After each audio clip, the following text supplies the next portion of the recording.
వందనాలు వందనాలు వందనాలయ్య. వందనాలు ఒక 2 వందనాలు. నిమిషాలు వాక్యాన్ని పరిచయం చేస్తాను.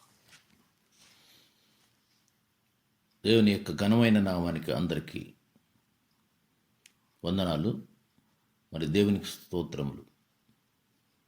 ప్రియమైనటువంటి సహోదరి సహోదరులారా, మరి ఉదయకాలమే మనము ఆయనను స్తుతించటం మనకెంతో మంచిది.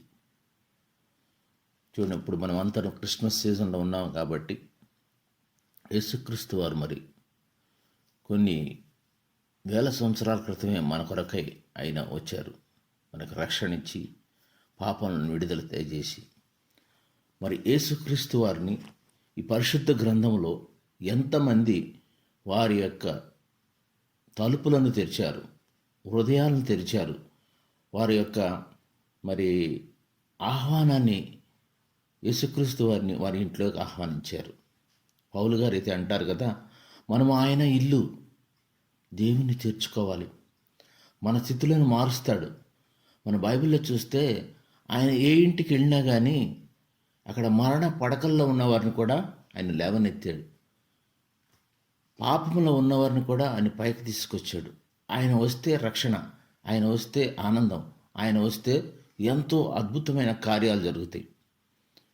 మరి పరిశుద్ధ గ్రంథంలో కొన్ని ఇళ్ళ గురించి మనం చూసుకుందాం.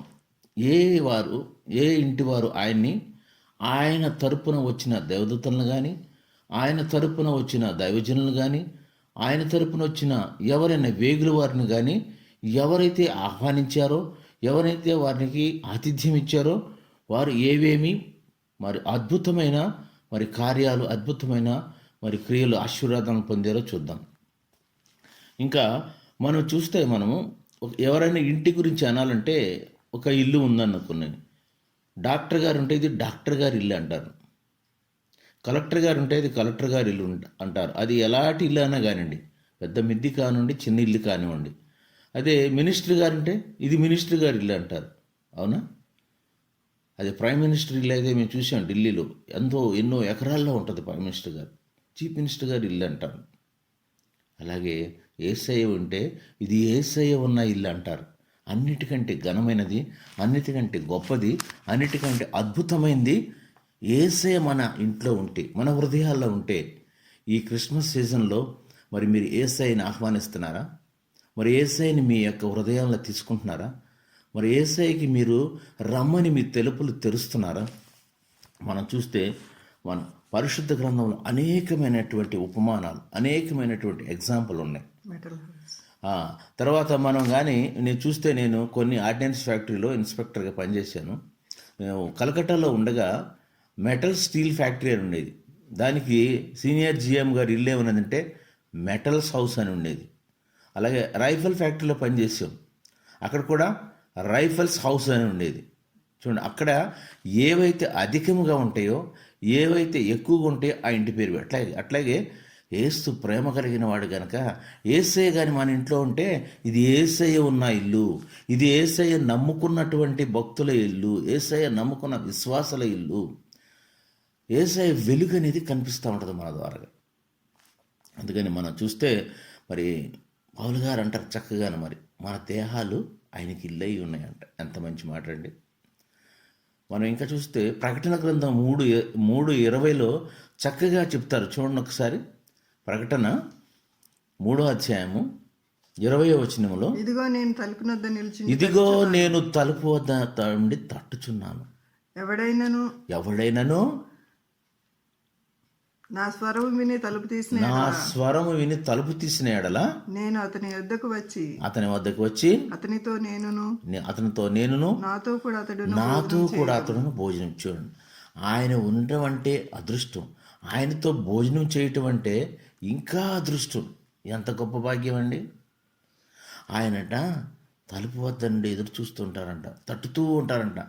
ఎవడైనా తలుపు తీస్తాడేమో, తెల్లవారుజాము నుండి కూడాను ఎవరైనా నాకు మొరపెడతారేమో, ఎవరైనా నాకు ప్రార్థన చేస్తారేమో ఆలకించి వాళ్ళ విన్నపాలను మరి సఫలం చేయడానికి చూస్తుంటారు. ఈ రోజున మనం ఎలా ఉన్నాం? మన హృదయం తట్టుతున్నట్టు యేసుని మనం ఆహ్వానిస్తున్నామా? మరి గత సంవత్సరం అనుకుంటా ఈ జీసస్లో వర్షిప్ మినిస్ట్రీ నుంచి కేడీసీ అపార్ట్మెంట్స్కి వెళ్ళాం మేము. సుమారు 11 అవుతుంది క్యారల్ సర్వీస్లో. ఆ దగ్గరికి వెళ్ళి తలుపు దగ్గరుండి తలుపు తడుతూ పాటలు పాడుతూ ఫోన్ చేస్తూ ఉంటే మన ఇంట్లో వాళ్ళు తలుపు తీయట్లేదు. చాలాసేపు పాపం మాస్టర్ గారు వాళ్ళందరూ కూడా, మేము కూడా వెళ్ళాం. అయ్యో ఇట్లా ఉంటారా అనుకున్నాను నేను. ఎవరైనా వచ్చారంటే కనీసం తలుపు తీస్తారు ఇంట్లో ఉంటే. నిద్రపోతున్న వాళ్ళని ఎవరైనా సరే మెలకుగా మేల్కొల్పవచ్చు. నిద్రపోతున్నట్టు నటించేవారిని ఎవరిని లేపలేము. చాలాసేపు తలుపు కొట్టి పాటలు పాడి ఇక మేము పాటలు పాడుకుంటూ వచ్చేసాం.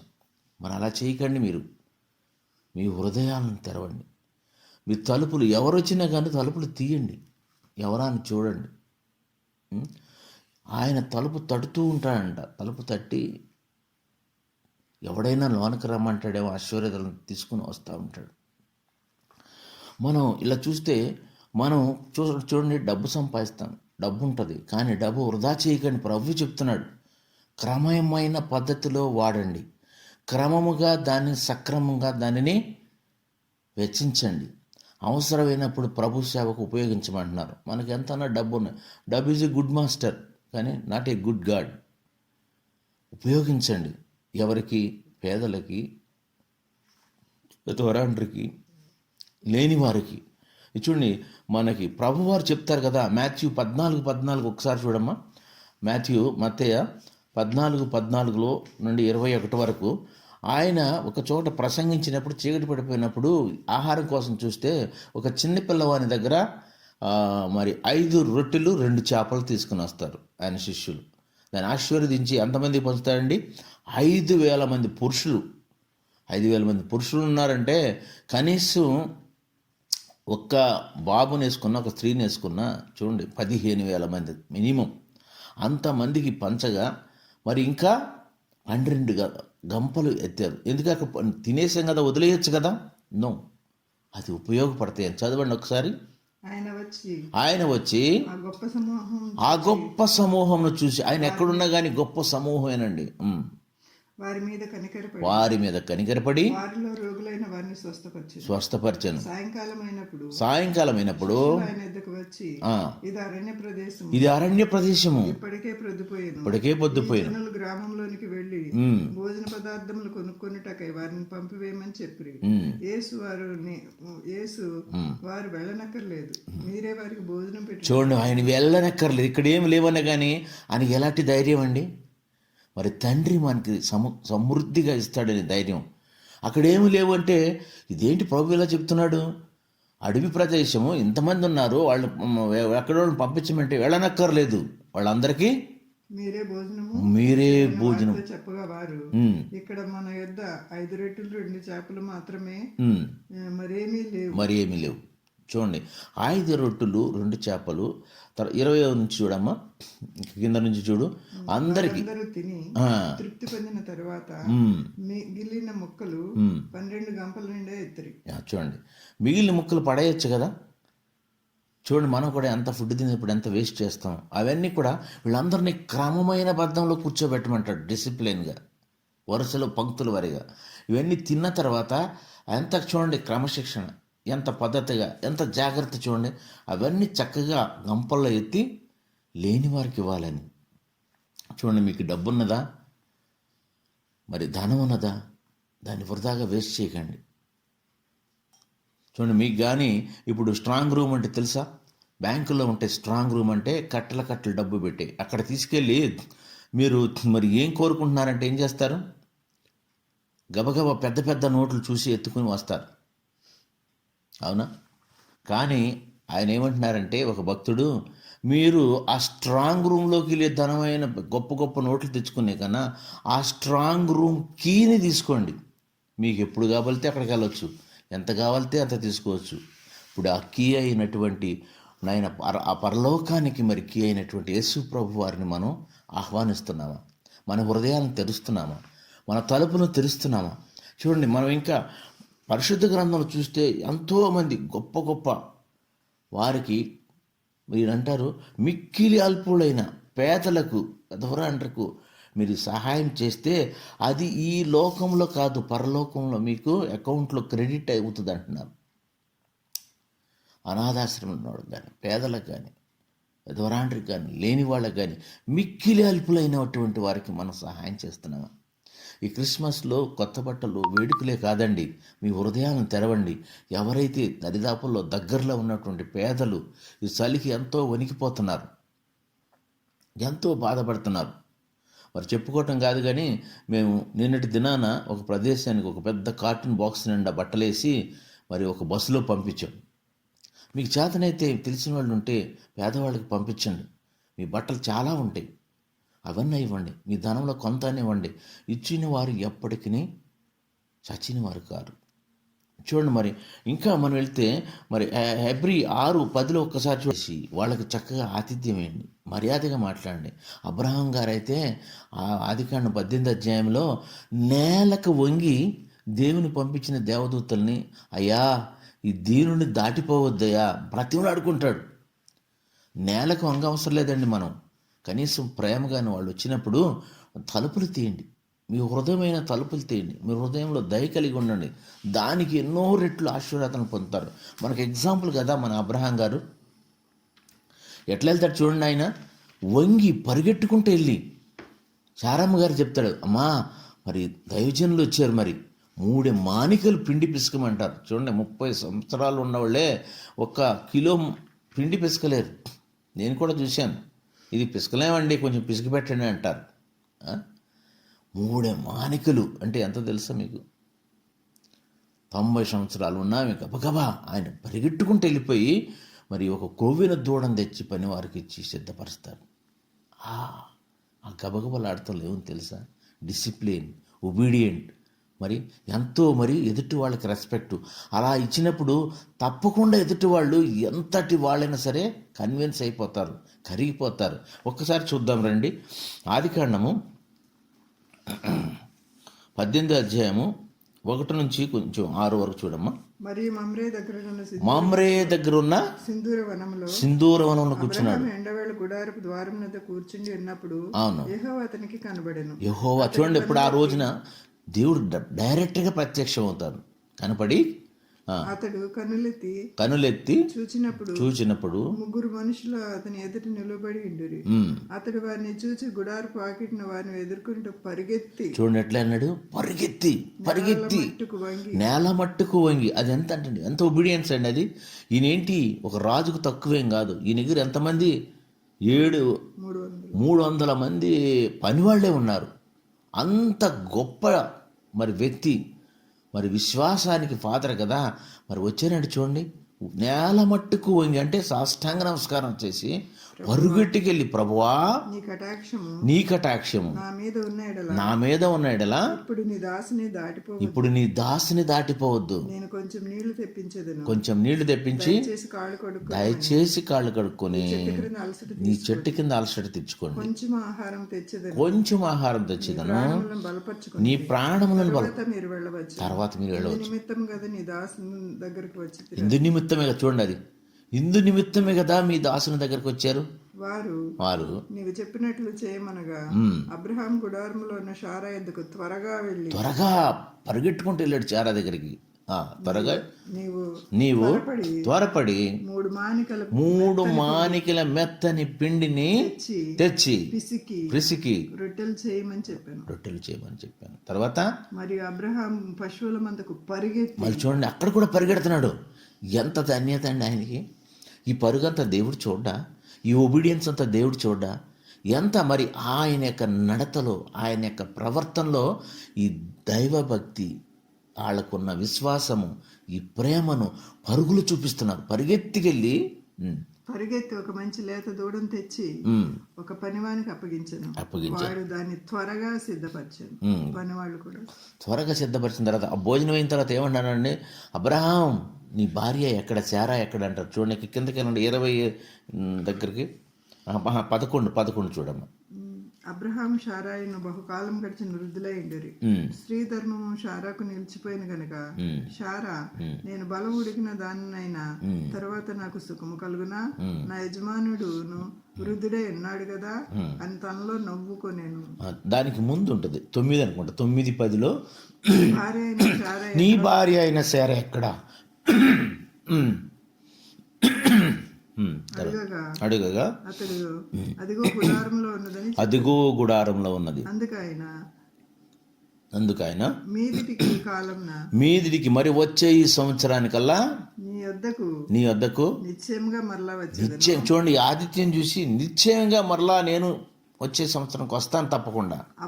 అప్పుడు నీ భార్య అయిన శారాకు ఒక కుమారుడు కలుగునని చెప్పాను. చూడండి, ఆతిథ్యం వల్ల ఎంత ఇమ్మీడియట్ ఎఫెక్ట్. ఇమ్మీడియట్గా they are getting the benefit. పరిగెట్టుకుంటూ వెళ్ళి పరిగెట్టుకుంటూ అన్ని చేసి సాష్టాంగంగా నేల మట్టుకు వంగి చేసినందుకు గాను ఆ వృద్ధాప్యం చూడలేదు దేవుడు. స్త్రీతనం ఉడికిపోయిందని చూడలేదు. నేను మాటిస్తున్నాను, మరి ఈ సంవత్సరం వచ్చేప్పటికల్లా నీ కవిట కుమారుడు ఉంటాడు. ఆయనే ఇషాక్. చూడండి, గృహంలో చేర్చుకుంటూ వలన దైవజనులు కానీ దేవదూతలను కానీ మరి దేవుని పేరట వచ్చిన వాళ్ళు ఎవరైనా కానీ, it may be carols, it may be unknown pastor, praise లాడమంటే ప్రైజ్ లాడడం అనండి. మీకు ఏం పోతుంది? మీ ముఖంలో ఒక చిన్న చిరునవ్వు ఉంచండి. చూడండి, ఈయన దగ్గరికి వెళ్ళి ఆయన ఇంటికి చేర్చుకున్నాడు. చేర్చుకోవటం వల్ల ఎంత బెనిఫిట్ అండి. ఆశ కోల్పోయారు. నా పనివాడికే కదా నా ఆస్తి అంతా అని బాధపడతా ఉంటాడు. సారీ, కానీ దేవుడిచ్చిన వాగ్దాన పుత్రుడు ఇస్సాక్ గారు డెఫినెట్గా పుడతాడు. ఆయన ద్వారాగానే మనం అందరం వచ్చింది. ఆయన ద్వారాగానే యేసుక్రీస్తు వంశావళి అంత వచ్చింది. అదేవిధంగా చూస్తే జెనసిస్ ఆదికాండం 19లో కూడాను మన అందరూ తెలిసిందే. ఆదికాండం 19 1, 2, 3 చూడమ్మ ఒక్కసారి. ఆ సాయంకాల సమయమున ఇద్దరు దేవదూతలు సొదొమ చేరినప్పటికీ లోతు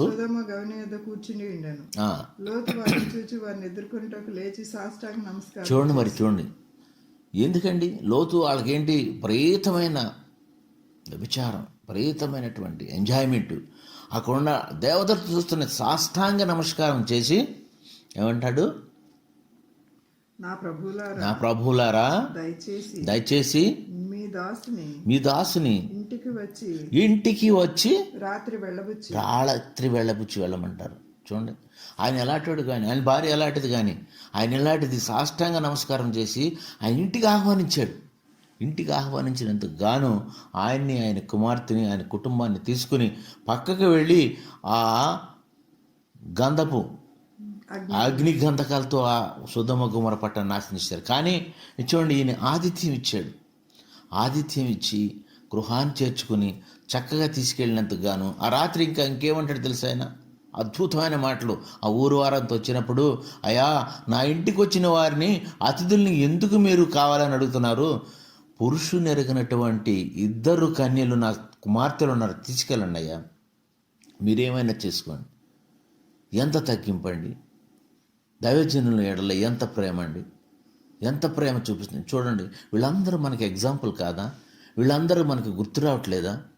వాళ్ళందరూ కూడా వాళ్ళ గృహాలని, వాళ్ళ తలుపుల్ని, వాళ్ళ హృదయాలను తెరిచి మరి ప్రభువుల్ని, మరి ప్రభు పేరట వచ్చిన వాళ్ళని ఆహ్వానించట్లేదా? ఎంతమంది అండి, ఎంతమంది.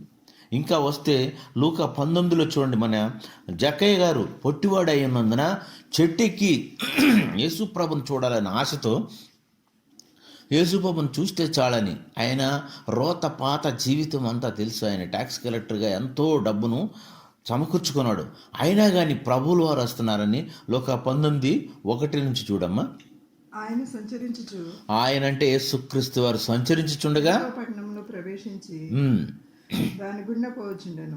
ఇదిగో సుంకపు గుత్తదారుడు ధనవంతుడైన జక్కయ్య అను పేరు గల ఒకడు యేసు ఎవరో అని చూడగోరేను కనుక పుట్టివాడైనందున జనులు గుంపు కూడి ఉండటం వలన చూడలేకపోయాను.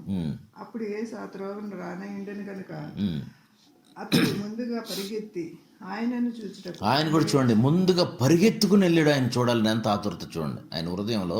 మరి ఆయన గొప్ప వాడు, మంచి దేవుడని ఆయన చూడాలని ఆతురత, ఇంట్రెస్ట్, పరిగెత్తుకుని వెళ్ళి ఒక మేడి చెట్టు ఎక్కాను. ఒక మేడి చెట్టు యేసు ఎక్కాను. ఆ చోటుకి వచ్చినప్పుడు ఉమ్. కన్నులెత్తి చూచి జకయా జక్కయ్య త్వరగా దిగు, త్వరగా దిగిరా, నేడు నేను నేడు నేను నీ ఇంట ఉండవలసి నీ ఇంట ఉండవలసి ఉన్నది ఎంతో చెప్పగా అతనితో చెప్పగా త్వరగా దిగి సంతోషంతో ఆయన చేర్చుకున్నాడు. చూడండి, ఆయన ఇంటికి తీసుకెళ్ళాడు, చేర్చుకున్నాడు, ఆయనతో భోజనం చేశాడు.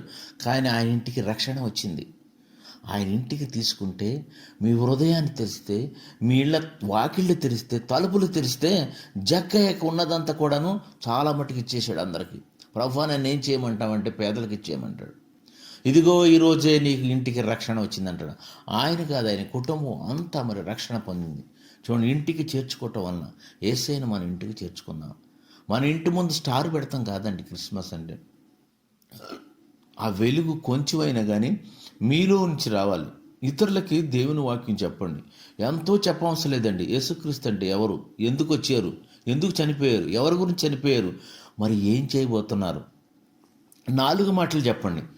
మీ సాధ్యమైతే ఆ యొక్క అదే గొప్ప క్రిస్మస్ సందేశం తెలియని వారికి the word should reach the unreached areas అంటారు. ఎన్నో ప్రదేశాలకి అసలు వర్డ్ వెళ్ళలేదండి. దేవుని వాక్యం వెళ్ళలేదు, దేవుని వాక్యం వెళ్ళలేదు.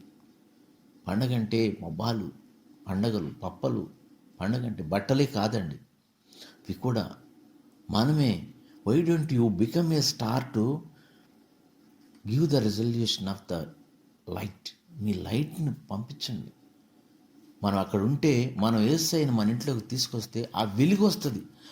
ఇదిగో ఈ ఇంటి వారు యేసుని కలిగి ఉన్నారు కాబట్టి వీరికి ఎంతో గొప్ప వెలుగు ఉన్నదని అందరూ ఆశ్చర్యపోతారు. అదేవిధంగా మనం ఇంకా చూస్తే ఎంతోమంది ఉన్నారండి. సారేపత్ విధవరాలు ఉన్నారు. ఏలియా గారు వచ్చినప్పుడు ఫస్ట్ కింగ్స్ 17 చూడమ్మా. ఫస్ట్ కింగ్స్ 17:12 నుంచి చూడు. సారేపతి విధవరాలు, ఆ విధవరాలు చనిపోదామనిక ఇంకేమీ లేదని, కరువు ఉందని బాధపడుతుండగా మరి ఏలియా ఇంటికి వెళ్ళినప్పుడు ఆయన అందుకామె నీ దేవుడైన యెహోవా జీవముతోడు తొట్టెలో పట్టడి పిండియు కొంచెం నూనెయు నా వద్ద ఉన్నాయే కానీ అబద్ధం చెప్పొచ్చు కదండి. ఆమె నా దగ్గర ఏం లేదయ్యా, నేనేం చేయలేనని ఈ ఒక్క అప్పం చేసుకుని తింటావని చెప్పలేదు. ఉన్నది ఉన్నట్టు చెప్పింది, యథార్థంగా మాట్లాడింది. అయ్యా కొంచెమే ఉన్నదంటే ఏమంటాడు ఆయన, నేను ఇంటికి పోయి వాటిని నాకు నా బిడ్డకును సిద్ధం చేయవలనని కొన్ని పొలాలు ఏరుకొనిటికే వచ్చి తిన్నాను.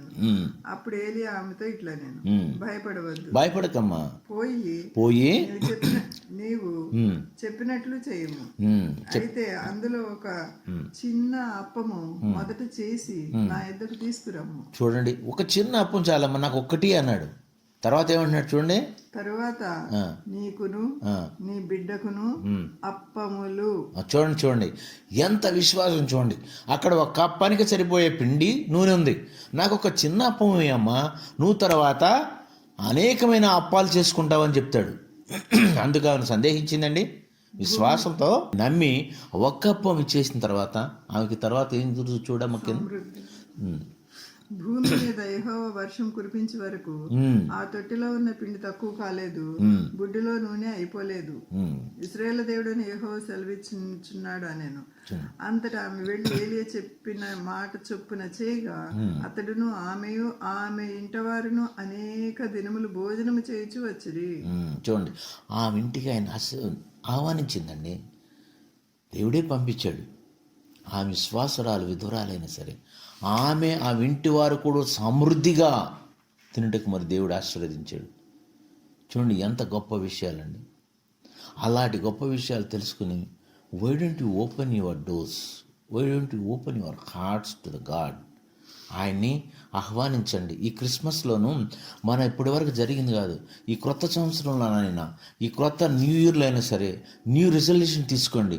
ఇప్పటి నుంచి మనము దేవుని పేరట వచ్చిన వారిని ఎవరైనా సరే ఆహ్వానించి గిన్నెడు సన్నీళ్ళైనా ఇచ్చేసి వాళ్ళకి చిన్న ఆతిథ్యం మర్యాదగా పిలవండి, మర్యాదగా ఇవ్వండి. మీ సాధ్యమైనది ఏమైనా దేవుని పేరట సహాయం చేయండి. లేకుంటే వాళ్ళని అమర్యాదగా మాట్లాడచ్చు. ఇప్పుడు చూసే కొన్ని వీడియోల్లో వీళ్ళు దైవజనులు వెళ్తే వాళ్ళని కొట్టడం, చర్చిలను తగలబెడతాం, ఎంత భయంకరమైన ఉందండి. కానీ అలా చేయొద్దు. ఒకరోజు దేవుడు తప్పకుండా వస్తాడనేటువంటి విశ్వాసం మనకు ఉండాలి. ఎవరైనా సరే దేవునికి చేర్చుకుని దేవునికి ఆతిథ్యం ఇచ్చిన వాళ్ళు, దేవుని పేరట వచ్చిన మరి పిల్లలకు కానీ, దేవుని పేరట వచ్చిన దైవజనులకు కానీ ఆతిథ్యం ఇచ్చిన వాళ్ళు ఎవరు కూడా మరి పతనం అయిపోలేదు, నాశనం అయిపోలేదు. అదేవిధంగా ఇంకా చూస్తే సమయం తక్కువగా ఉన్నది కాబట్టి సునేమిరాలైన ఘనురాలు, ఆ పేరులోనే ఘనురాలు అని చూడండి. ఆయన శిష్యుడైన ఏలియా శిష్యుడైన ఎలీషా గారు వెళ్తాడు. 2 Kings 4:7 ఒక్కసారి చూడు. 8 ఒక దినమందు ఎలీషా షూనేం పట్టణమునకు పోగా అతడు ఘనురాలైన ఒక స్త్రీ భోజనంకి రమ్మని అతను బలవంతం చూడండి, గనుక భోజనానికి రమ్మని బలవంతం చేసిందంట. గనుక అతడు ఆ మార్గమున వచ్చినప్పుడల్లా ఆమె ఇంటి భోజనం చేర్చి వచ్చును. కాగా ఆమె తన పెనిమిటిని చూచి మన యొద్దకు వచ్చి చూపవచ్చున్నవాడు దైవ భక్తి గల దైవజనుడని నేను ఎరుగుదును, కావున మనం అతనికి గోడ మీద ఒక చిన్న గది కట్టించాము. చూడండి ఎంత విశ్వాసం. ఫ్రీక్వెంట్గా వస్తున్నాడు కదా, మనకి ఏమి ఇబ్బంది లేకుండా పైన మిద్ది మీద గోడ మీద ఆయనకి చిన్న గది కట్టించి ఒక మంచము, ఒక గిన్నె, ఇంకేంటంటే పెడుతుంది, అందులో అతని కొరకు మంచము, బల్ల, పీట, దీపస్తంభము ఉంచుదుము. అవును. తర్వాత అతడు మన ఎద్దుకు వచ్చినప్పుడల్లా అందులో బస వచ్చునని చెప్పాను. ఆ తర్వాత అతను చెప్పాను. ఇక్కడ చూడండి, ఇక్కడ ఈయన కూడాను మరి పిల్లలు లేనటువంటి గుడ్రాలు, ఆయనకి తెలుసు ఆతిథ్యం వెళ్ళటం వల్ల. ఆ ఎలీషా శిష్యుని అడుగుతాడు, ఈమెకి ఏమి కొదవగా ఉందో ఒక్కసారి తెలుసుకో అంటే, అయ్యా దేవుని దయ బట్టి నాకు అన్నీ ఉన్నాయా, అప్పుడు కూడా బయటపడి. ఆ శిష్యుడు గమనించి ఈమెకి బిడ్డలేరంటే ఆమెకు కూడా ఆశీర్వదిస్తాడు ఆయన.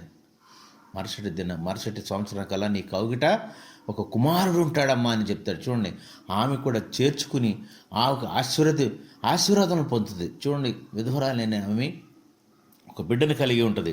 ఇట్లా ఎంతమంది ఆమె చూడండి, ఆమె ఘనురాలని ఉంది ఆమె పేరులోనే. భర్తకి నచ్చజెప్పి మిద్ది మీద అన్నీ ఏర్పాటు చేసింది. ఇంకా అదే విధంగా తర్వాత చూస్తే మన వేశ్య అయిన రాహాబు గారు ఉంటారు. వేగుల వారు వచ్చినప్పుడు యెరికో పట్టణానికి యెహోషువ పంపిస్తాడు. వేగుల వారిని తన ఇంట్లో దాచుకుని ఆతిథ్యం ఇస్తుంది. ఒక్కసారి చూడండి, యెహోషువ 2:11 యెహోషువ 2:11లో రాహాబు ఈమెవరో కాదండి, ఆ వేగుల వారుగా వచ్చినటువంటి షల్మా అనేటువంటి ఆయన్ని వివాహం చేసుకుని ఆయన ద్వారాగాను బోయజుకు సంతానం ఇచ్చి బోయజు ఇంకా మరి రూతమ్మతో కలిసి మరి ఎవరిని యెషయా ద్వారాగా డేవిడ్ దావీదు కుమారుడైన యేసుక్రీస్తు వంశావళికి ఒక మూల అమ్మమ్మగా తయారైంది. ఎవరు ఈమె? వేశ్య అయిన రాహాబు. ఎవరు? మంచి మనసు దయ కలిగినటువంటి ఆమె. ఏమి చూడండి ఏం చెప్తుందో వేగుల వారు వచ్చినప్పుడు. యెహోషువ 2:10-11-13 చూడమ్మా. మీరు ఐగుప్తు దేశం నుండి వచ్చిన వారు నాకు తెలుసు. మీ ఎదుట యెహోవా ఎర్ర సముద్రమును నీరుని ఎలాగూ ఆరిపోచేసినో చూడు. యెహోవా చేసిన గొప్ప కార్యములు అంటే ఏంటి? ఆమె దైవభక్తురాలు, ఆమె లేఖనాలు చదువుతుంది, ఆమెని యెహోవాను పూజిస్తుంది, ఆరాధిస్తుంది అని తెలుస్తుంది కదా. యొర్దాను తీరమునున్న ఆమోరీయుల 2 రాజులైన సీహోను ఓగునకు మీరేం చేస్తురో, అనగా మీరు వారిని ఎలాగ నిర్మూలం చేస్తురో ఆ సంగతి మేము వింటిమి. మేము వినినప్పుడు మా గుండెలు కరిగిపోయాను. చూడండి, ఆమె భక్తురాలు కనుక అందుకని ఘనురాలు అన్నారు ఆమెని. సారీ ఈమె యేసుక్రీస్తు వంశావళికి మరి ఆమెను తీసుకొచ్చారు షల్మా అనే ద్వారాగా. ఆమె ఎంత మరి భక్తి లేనిది ఆమెకి. ఈ వేగుల వారు వస్తే ఇక్కడున్న వాళ్ళు తెలిస్తే ఈయన చంపేస్తారు. అయినా కానీ గంప కింద దాసి పెట్టి వాళ్ళు వచ్చినప్పుడు ఏం చెప్తుంది? ఎవరు లేరు అని చెప్తుంది, మిద్ది మీద దాస్తుంది. అప్పుడు వాళ్ళు ఏమంటారు? అమ్మా మరి మేము ఇట్లా చేసాం కదా, నీకు ఉపకారం తప్పకుండా చేస్తామని వీళ్ళు అటాక్ చేసినప్పుడు మరి నన్నును నా కుటుంబం వారిని రక్షించమని ఆతిథ్యం అవటం వల్ల ఆ కుటుంబం వారందరికీ అప్పుడు ఏం చేస్తారు? కిటికీకి ఎర్ర దారం కట్టించమ్మా, ఆ ఇంటిని మేము ముట్టమని చెప్తారు. చూడండి, ఈమె ఆతిథ్యం ఇచ్చింది కాబట్టి. వేగుల వారు ఎవరు? దేవుని తరపునే వచ్చారు. వచ్చినందుకు తెలుసు ఆమె ఎలాంటిది, వేశ్య అయింది, వేశ్య వృత్తి. అయినా కానీ ఆయనకి దేవుని ఎడల భయము, దేవుని ఎడల ఆరాధన ఉంది కాబట్టి ఆ ఇంట్లో చేర్చుకోవటం వల్ల ఏమైందండి?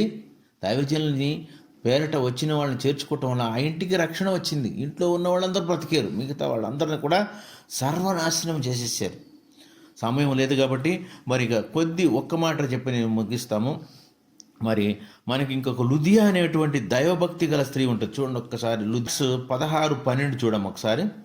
అపోస్తల కార్యాలు మాసిదోనియా దేశంలో ఆ ప్రాంతమునకు ముఖ్యమైన పట్టణం రోమీల ప్రవాస స్థానమున ఉన్నది. మేము కొన్ని దినములు ఆ పట్టణంలో ఉంటుంది. మేమంటే పౌలు గారు వీళ్ళందరూ కూడాను వెళ్ళి అక్కడ ఆయన సేవ చేస్తూ ఉండగా ఈ యొక్క పట్టణంలో ఉన్నప్పుడు విశ్రాంతి దినమున గమని దాటి నదీ తీరమున ప్రార్థన జరుగుననుకొని అక్కడికి వచ్చి కూర్చుండి కూడి వచ్చిన స్త్రీలతో మాట్లాడుచుంటిమి. అప్పుడు లూదియా అనేటువంటి ఒక స్త్రీ, దైవభక్తి గల చూడండి, ఆమె ప్రభువే చెప్తున్నాడు దైవభక్తి గల స్త్రీ అంట. ఒకటి వినుచుండేను. ఆమె ఊదారంగు పడిన అమ్ము తుయతైర ప్రశస్తురాలు. ప్రభు ఆమె హృదయము తెరిచెను. చూడండి, ఆమె హృదయం తెరిచి ఆమెకి మాట్లాడిస్తున్నాడు, అయ్యా మీరు నా ఇంటికి రండి భోజనం. చూడండి తర్వాత గనుక పౌలు చెప్పిన మాటలకు లక్ష్యమించను. ఆమె బాప్తిస్మం పొందినప్పుడు ఆమె నేను ప్రభునందు విశ్వాసం గలదానని మీరు ఎంచితే నా ఇంటికి వచ్చి ఉండుడని వేడుకొని. చూడండి చాలమ్మా, ఆమె నాకు విశ్వాసం ఉందని, నేను విశ్వాసరాలని, దైవభక్తి గలనని మీకు నమ్మకం ఉంటే మరి నా ఇంటికి వచ్చి నా ఆతిథ్యం స్వీకరించమంటారు. చూడండి, బలవంతం చేసింది. వాళ్ళందరూ ఎట్లున్నారు, పడుతున్నారు, నేలమట్టి కొంగుతున్నారు. ఎంతో వినయ విధేయతలు చూపించేసి వాళ్ళ హృదయాలని, వాళ్ళ తలుపులను తీసి ఆ ఇంటికి ఆతిథ్యం ఇవ్వటం వలన ఆమె తర్వాత చూస్తే ఒక బుక్లో చదివాము, ఆమె ఐరోపా ఖండంలోనే ఒక పెద్ద సువార్తరాలుగా మారిపోయిందంట. పెద్ద దీపముగా ఆమె ద్వారా అనేక వందల వేల మంది రక్షించబడ్డారు. దైవజనులు కానీ దేవుని పేరట ఎవరొచ్చినా కానీ వారికి ఆతిథ్యం ఇచ్చి వాళ్ళకి మీ యొక్క డోర్లు ఓపెన్ చేసి, హృదయాన్ని ఓపెన్ చేసి, ఇవి చూడండి మరి నేను నా యందు విశ్వాసం ఉంటే నా ఇంటికి రండి అని బలమన్నారు. సమయం తక్కువగా ఉన్నది కాబట్టి నేను త్వరగా ముగించేస్తున్నాను. ఇలా చూస్తే మరి ఇంకా చూస్తే పేతురు అత్తగారింటికి వెళ్ళినప్పుడు, పేతురు అత్తగారు జ్వరం పడినప్పుడు ఆయన వెళ్ళి మరి ఆమె ముట్టి కూడా స్వస్థపరిచాడు. ఎంతమంది లేరండి. మరియా, మార్తా, మరి వీళ్ళు కూడా లాజరు వాళ్ళ ఇంటికి వెళ్ళినప్పుడు వాళ్ళు కూడా ప్రతిసారి వాళ్ళని ఆహ్వానిస్తారు, అయ్యా మా ఇంటికి రామని. మా ఇంటికి వస్తే ఎంతో మంచిదని ఆయనకి పాదాల దగ్గర కూర్చొని ఆయన పాదాలకి మరి నూనె రాస్తూ ఎంతో సేవ చేయబట్టి ఆ కుటుంబాన్ని కూడా ఎంతగానో ఆశీర్వదిస్తాడు.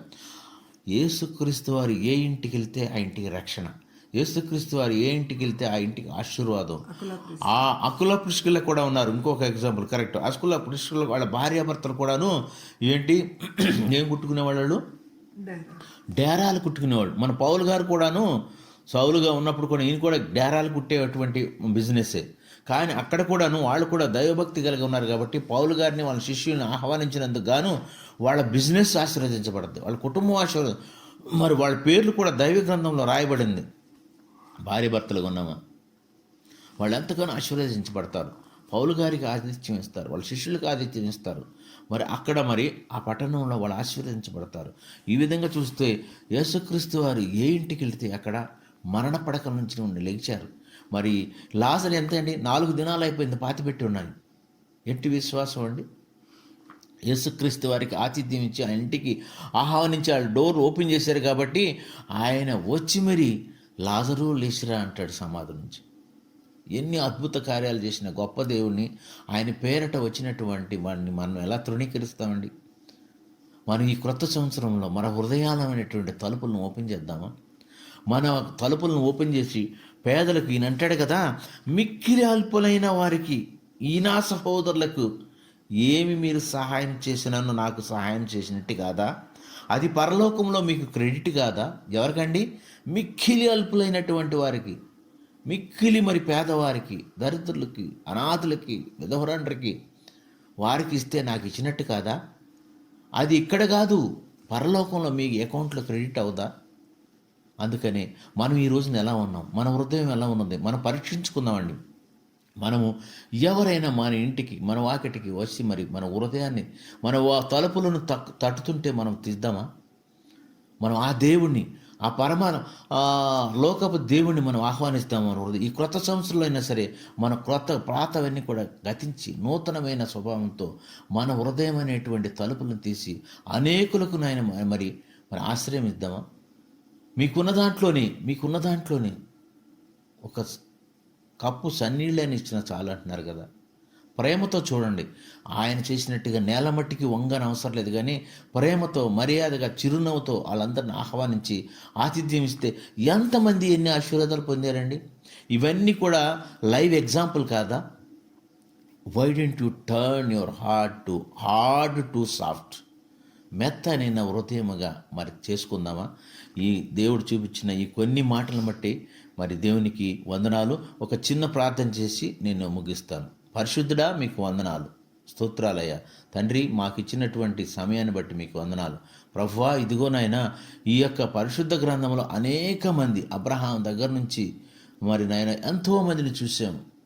మీ ఎడల ఎంతో మరి ప్రేమతో, ఎంతో మరి దయతో మరి మీకు పరుగెత్తుకుని సాష్టాంగపడి నేల మట్టుకు వంగి గబగబా నడిచి మీకు సేవ చేసి అనేకమైన ఆశీర్వాదాలు పొందారు. తండ్రి, ఈ వాక్యమైన బిడ్డలందరూ కూడాను అదే విధంగా వాళ్ళ హృదయాలను నాయన తట్టుతున్న యేసుకు వాళ్ళ తలుపులు తీస్తున్నట్లుగా సహాయం చేయండి. ఎవరైనా ఆయన ఇంటికి వచ్చినప్పుడు నాయన మరి మీ పేరట దైవజనులు కానీ మీ పేరట క్రైస్తవులు కానీ వచ్చినప్పుడు వాళ్ళకి చిరునవ్వుతో ఆహ్వానం ఇచ్చేటకు మరి సహాయం చేయండి. ఈ వాక్యమైన ప్రతి ఒక్క బిడ్డ హృదయంలోని పనిచేయనట్లుగా సహాయం చేయండి. ఇచ్చిన సమయాన్ని బట్టి మీకు కోట్లాది వందనాలు, స్తోత్రాలు ప్రభువా. మరొకసారి మీ చిత్తమైతే మేమందరం, మీరు అక్కడ ఆలస్యమైతే మేమందరం కలుసుకుని మిమ్మల్ని స్తుతించి మిమ్మల్ని ఆరాధించి మీ నామమును హెచ్చింటే భాగ్యమును మాకు దయచేయమని తిరిగి రాను నజరేయుడైన యేసయ్య నామమును బట్టి బ్రతిమలాడి వేడుకుంటున్నాము తండ్రి. ఆమేన్. అందరికీ వందనాలండి ప్రభు పేరు.